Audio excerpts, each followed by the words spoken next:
Vous êtes fan de Frank Charcot, d'Harry Bosch ou de Dexter Morgan? Vous vous êtes déjà demandé comment on construit une série de polars, comment on est le héros, l'univers, la mécanique qui se prolonge de tome en tome. C'est précisément ce que je vous propose de découvrir dans ce nouvel épisode de Noir sur Blanc. Je vais vous emmener dans les coulisses de ma propre série Emerton, une série que je n'avais pas préméditée, mais qui peu à peu a pris une ampleur et une profondeur auxquelles je ne m'attendais pas. Bienvenue dans ce nouvel épisode de Noir sur Blanc.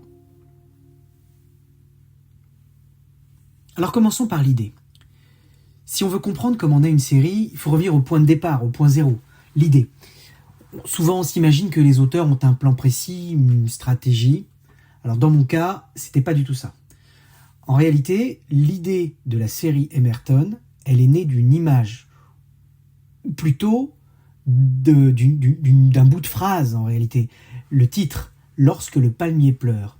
J'ai trouvé cet assemblage de mots poétique, mystérieux, et ça a donné le titre du roman et tout ce qui allait en découler.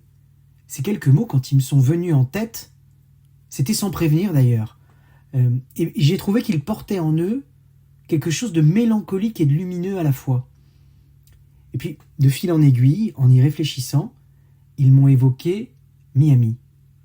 Une ville ensoleillée, bordée de palmiers.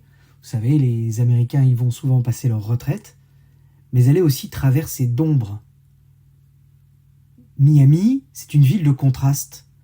Des façades de cartes postales, des plages, mais aussi la proximité des Caraïbes, de l'Amérique du Sud, du trafic, des crimes.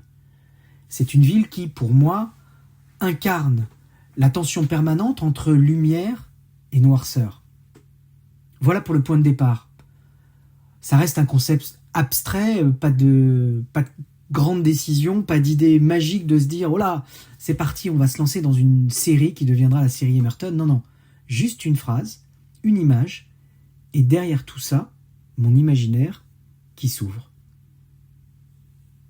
Le deuxième point, la deuxième étape dans la création de l'univers d'Emerton, ça a été d'imaginer le héros. Bien sûr, au départ, je savais que c'était un polar, je savais qu'il y aurait des crimes. Du coup, l'idée de créer un flic m'est venue. Sauf que j'ai très vite répondu non. Parce que des policiers de fiction, il y en a partout. Et moi, en réalité, ce qui m'intéresse, c'est autre chose. C'est l'idée de partir d'un personnage ordinaire, de vous, de moi, et de le plonger dans l'extraordinaire. Observer comment une personne normale, entre guillemets, va réussir à se sortir de situations improbables, inextricables, et va finalement réagir face à l'innommable. C'est comme ça que j'ai créé West Emerton. Alors, je lui ai cherché un métier, j'ai imaginé un métier dans lequel il avait déjà l'habitude de fouiller, de chercher. Je l'ai fait journaliste. C'était déjà un homme qui observait le monde, qui enquêtait à sa manière, mais qui était pas protégé par son arme, par un badge, rien du tout. Je le voulais nu devant les événements. Et puis, il fallait quand même qu'il ait une motivation profonde. Et pour ça, je lui ai inventé une faille. J'ai parlé dans l'épisode précédent de l'importance de la faille pour créer un personnage. Pour West Emerton, ce fut la perte de son fils. Alors imaginez la mort précoce d'un enfant, c'est pas simple, c'est se confronter à la douleur ultime. Je n'ose même pas imaginer ce que cela inflige réellement à un père ou une mère. Pourtant, c'est ce que j'ai voulu explorer. Alors dans le premier roman, West démarre cette aventure en homme détruit. Son fils est mort, son mariage s'est effondré, sa vie est en ruine. Et puis la question qui sous-tend ce livre, finalement, c'est comment va-t-il réussir à se reconstruire après une telle tragédie? Lorsque le palmier pleure, ce n'est pas seulement une enquête, c'est en fait une première pierre dans la reconstruction de West. Au fil de l'histoire, en cherchant la vérité, il s'est un peu trouvé lui-même. Mais je ne voulais pas m'arrêter là, parce que j'aime que mes personnages aient une singularité, un trait un peu particulier qui les rend immédiatement reconnaissables. Vous savez, c'est le génie de Sherlock Holmes, sa manière complètement improbable de résoudre des énigmes par le truchement de mécanique cérébrale qu'on ne peut même pas, nous, entreapercevoir.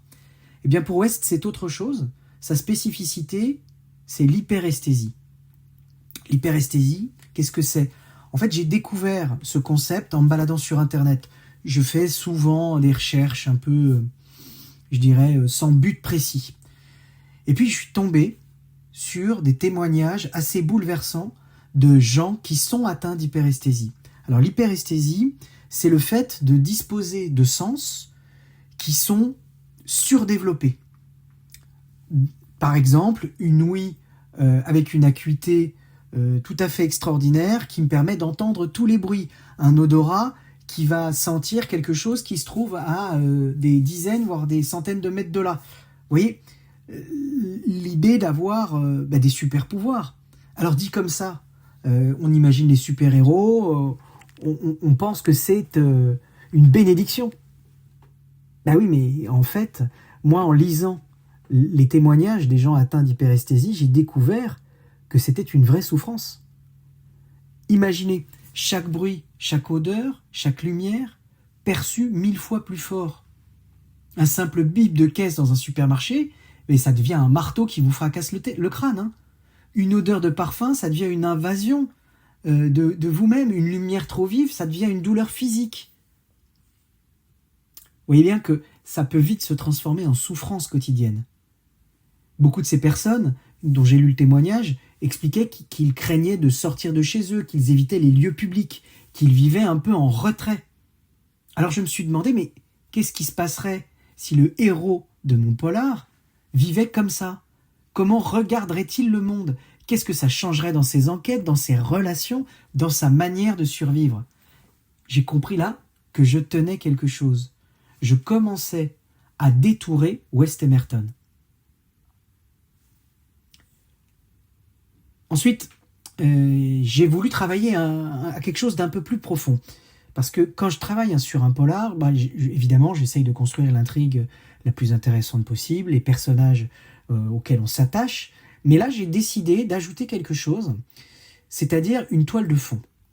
Et la toile de fond, eh bien, au-delà du décor qui est celui des différents romans de la série Emerton, la toile de fond, c'est l'Amérique. L'Amérique, dans la série Emerton, c'est un personnage en soi.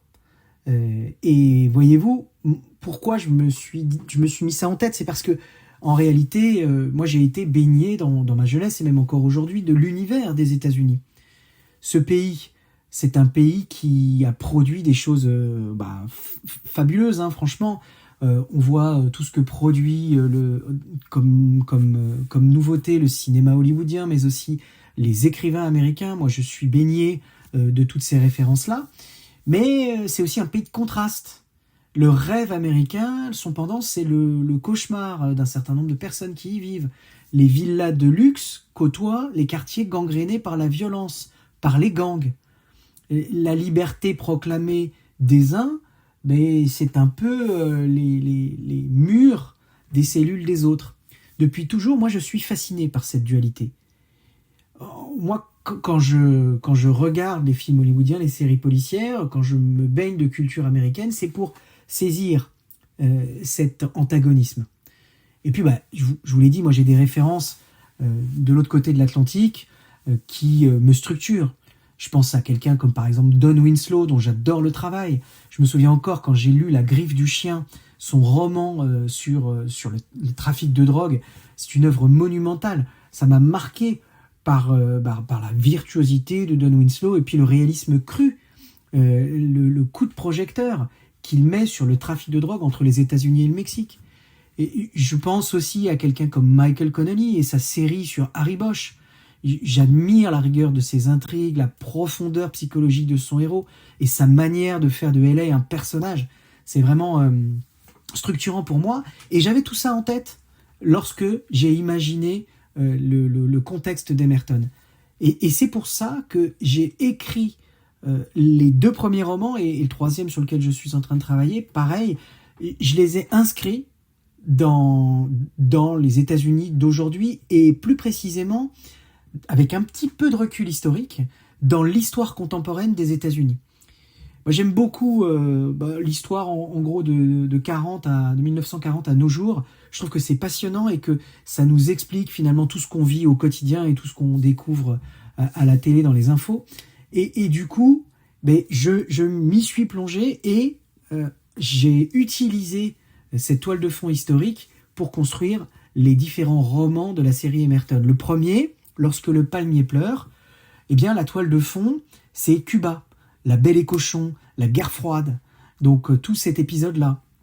Dans le second, Et le soleil se meurt, c'est l'histoire des dictatures haïtiennes, des drames politiques finalement qui se sont noués autour de cette île et des liens avec tout ce qui se passe autour, à savoir les États-Unis, mais aussi l'Amérique du Sud.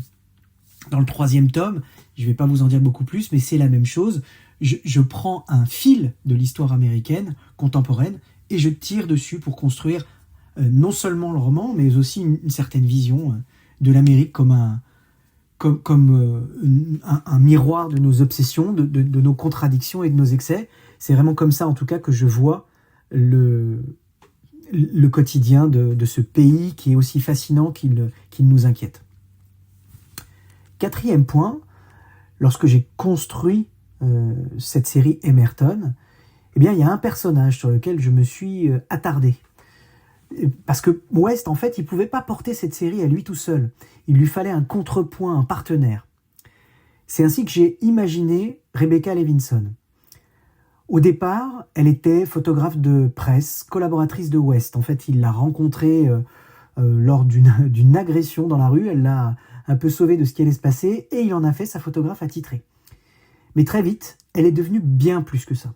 Elle est devenue une amie, une alliée et une présence à côté de lui indispensable.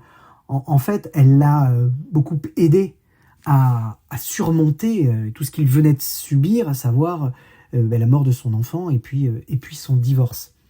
Et il faut dire que Reb, c'est elle-même une femme écorchée vive. Son physique est impressionnant, elle est grande, massive, intimidante en réalité. On n'a pas envie de lui taper sur l'épaule et d'aller lui proposer d'aller boire un verre tout de suite. Hein. Mais pour autant, elle a une sensibilité extrême, une soif d'humanité qui ne trouve pas matière à s'étendre parce que justement, ce physique, cet abord un peu complexe, l'empêche d'avoir construit un solide réseau relationnel. Donc je dirais que West et Reb, ils se sont rencontrés dans leur propre faille. Lui détruit par la mort de son fils, elle cabossée par sa propre histoire, et ils se sont un peu sauvés l'un l'autre. Hein. C'est ce qui fait la force de Rebecca. Elle n'est pas vraiment un personnage secondaire, elle est un véritable alter ego à l'opposé de West. Donc West, il est hypersensible, vulnérable, elle est dure, pragmatique, parfois frontale, mais ensemble, ils forment un réel équilibre. Et souvent, en écrivant, Reb m'a échappé, elle a pris le dessus. C'est amusant, elle a imposé un peu sa voix, et finalement, moi j'adore ça, quand un personnage commence à prendre vie tout seul à l'intérieur de mon esprit. Cinquième clé de la conception d'une série comme Emerton, eh bien, c'est la mécanique narrative. Je vous ai décrit un petit peu le contexte, hein, la toile de fond, les personnages, l'esprit que je voulais imprimer à la série Emerton. Mais il y a un truc qu'il ne faut pas oublier, c'est qu'un thriller, c'est une question de rythme. Il faut des accélérations, des pauses, des virages un peu brutaux dans l'histoire. Le lecteur doit être pris dans une vague et il ne doit pas lâcher le livre.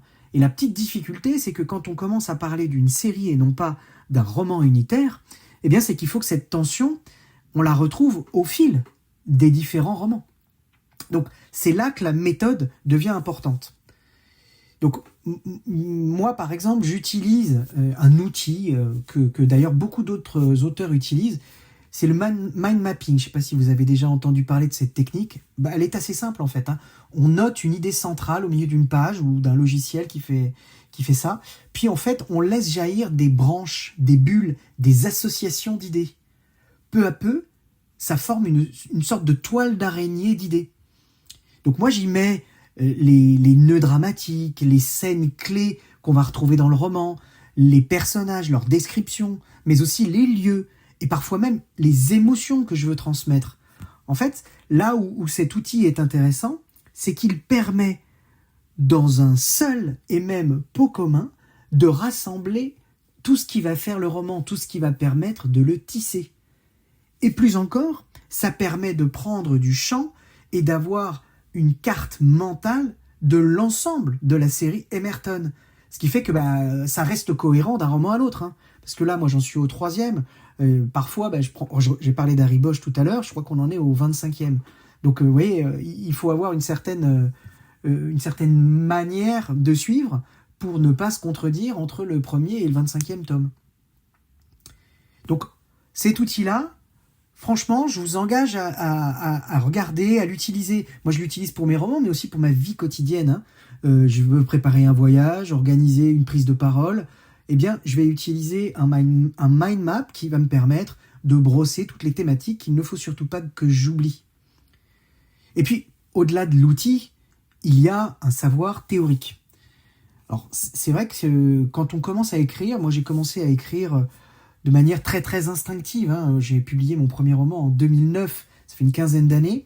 Au début, c'était vraiment une envie qui a surgi et puis que j'ai laissé comme ça naître sans vraiment essayer de la contraindre. Puis petit à petit, j'ai appris qu'il y avait un certain nombre d'outils théoriques autour de la création d'une histoire, d'un scénario. J'ai lu un certain nombre d'auteurs qui ont écrit sur ces sujets. Je vous ai déjà parlé de Campbell ou de Truby, mais il y en a d'autres. Il y a par exemple en France Yves Lavandier qui a écrit la dramaturgie. Voilà, je pense à pas mal d'autres auteurs. D'ailleurs, je pense que je ferai un épisode dédié à toute la partie théorique derrière la construction d'une histoire, parce que je pense que ça vous intéressera. Bref, ce que je veux vous dire, c'est que il y a quand même un socle de connaissances à ingurgiter pour pouvoir structurer des histoires et qu'elles touchent les lecteurs, les gens. Parce que écrire un thriller, et d'ailleurs spécifiquement un thriller, je pense qu'on peut être moins encadré lorsqu'on écrit de la littérature blanche où il y a moins cette notion d'intrigue complexe. Mais un thriller, c'est vraiment construire un puzzle en fait. Donc il faut que chaque pièce s'emboîte parfaitement, sans que le lecteur ne voie la mécanique. Et ça, sans avoir construit son roman au préalable, c'est difficile. Alors attention, loin de moi l'idée de vous dire que avant même d'écrire un mot sur la page, j'ai tout pensé. Ce n'est pas vrai. En fait, j'ai eu un squelette assez défini, mais je peux y revenir. Je vais changer l'intrigue à mesure que je l'écris, parce que de nouvelles idées vont émerger en écrivant. Pour autant, c'est vrai que j'ai ce socle théorique que j'utilise en permanence. Alors, la dernière question à laquelle je voudrais répondre, c'est pourquoi une série ? Pourquoi une série et pas un roman isolé, comme tous ceux que j'avais écrits précédemment ? Eh bien, il y a 3 raisons principales. La première raison, c'est qu'une série, elle permet de creuser des personnages dans la durée. Un roman, c'est très court. Moi, pour voir West évoluer, j'avais besoin de plus. Parce qu'on l'a vu en homme brisé, on l'a vu se relever, changer au fil du temps. Mais qu'est-ce qu'il devient après ? Est-ce qu'il arrive à reconstruire une existence avec sa fille, avec son ex-femme ? J'avais besoin de bâtir un univers pour voir l'évolution de ce personnage, de même que Rebecca d'ailleurs. J'ai voulu petit à petit bâtir non pas un roman, mais un univers. Chaque tome n'est pas une simple intrigue, c'est une brique que je viens positionner pour enrichir l'ensemble. Les personnages secondaires, peut-être qu'ils sont secondaires ou plutôt en retrait dans un tome, et ils vont être plus en avant dans un 2e tome ou un 3e tome. Les thématiques, elles se croisent. Vous voyez, j'essaye finalement de faire se répondre les différents tomes. Et puis, en vrai, ce que j'ai senti, c'est que après avoir écrit Lorsque le palmier pleure, je n'avais pas épuisé mon sujet. Et dès ce premier tome, j'avais l'idée du 2e. Ça m'est venu en même temps. Et le 3e, pareil. En fait, là, je suis en train d'écrire ce 3e tome, et à vrai dire, j'ai déjà une idée pour le 4e. Je sens que cet univers me parle encore. Il me remue. En fait, il me pousse à écrire. Et puis, soyons honnêtes, les lecteurs adorent ça. Retrouver un héros d'un tome à l'autre, c'est un peu comme retrouver un ami. Moi-même, je vis ça avec tous les héros que je suis, écrits par des collègues auteurs. C'est vraiment agréable. On retrouve les sensations qu'on a appréciées dans un livre au sein d'une nouvelle histoire. Voilà, j'en arrive à la conclusion. Je vous ai expliqué comment est née la série Emerton, d'une simple phrase, lorsque le palmier pleure, puis d'un héros, imparfait, fragile, doté d'un passé douloureux, de sa partenaire, d'une Amérique sombre qui me fascine, traversée par l'histoire contemporaine. En réalité, en inventant West et Reb, je me suis aperçu que je n'écrivais pas seulement pour raconter des histoires, je voulais creuser des failles. Et ce sont des failles qui résonnent sans doute avec les miennes. Les choix de mes personnages éclairent mes propres doutes. C'est peut-être ça, au fond, la vérité de l'écriture, transformer nos blessures intimes en récits qui touchent les autres.